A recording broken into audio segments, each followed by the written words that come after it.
Bismillahirrahmanirrahim. Assalamualaikum warahmatullahi wabarakatuh.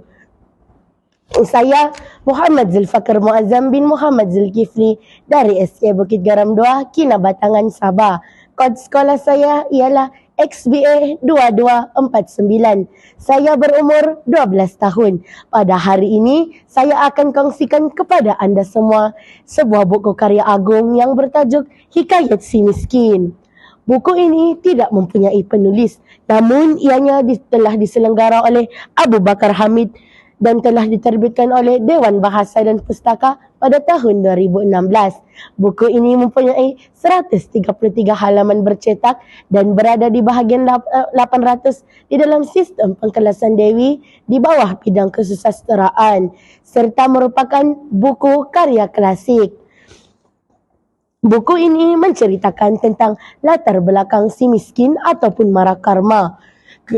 Kisah ini bermula apabila si miskin telah melarikan diri dari negeri anta beranta setelah disumpah oleh Betara Indra. Kehidupan si miskin sengsara dan melarat dan sentiasa dihina orang.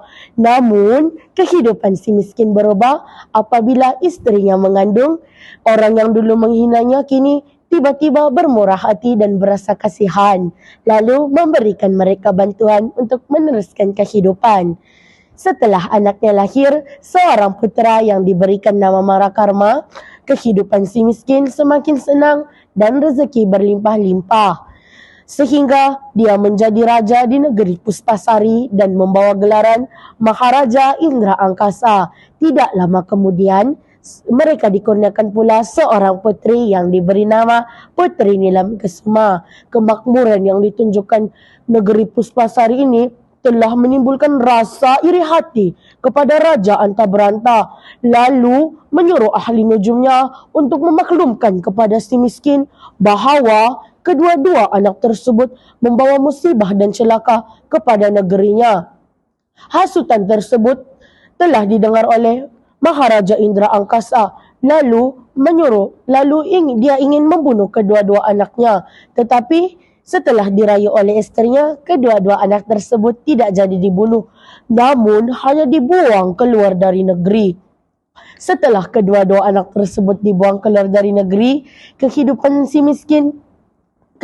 Maharaja Indra Angkasa kembali jadi miskin dan sengsara.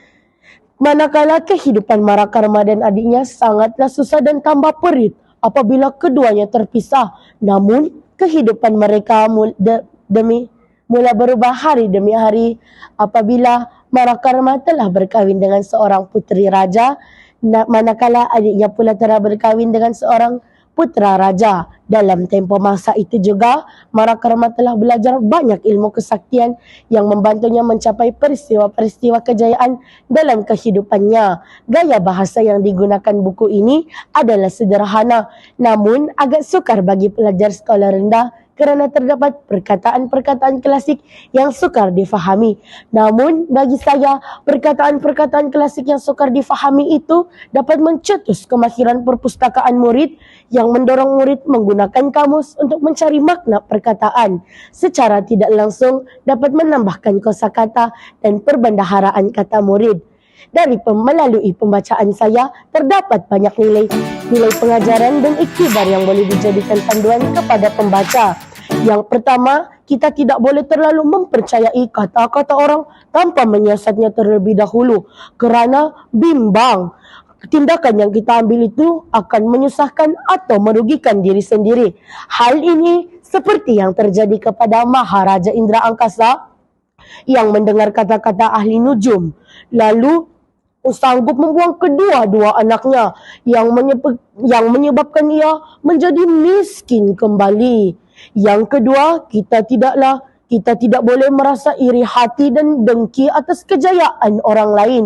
Kita mestilah berusaha bersungguh-sungguh untuk mencapai kejayaan tersebut, kerana kejayaan yang disulami pahit getir itu akan lebih indah dan manis akhirnya.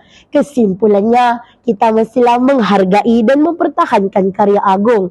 Kerana dengan pelbagai pembacaan karya agung dapat membuatkan kita lebih mengetahui dan mengenali sejarah dan kehebatan-kehebatan tamadun dunia yang lahir sebelum kita.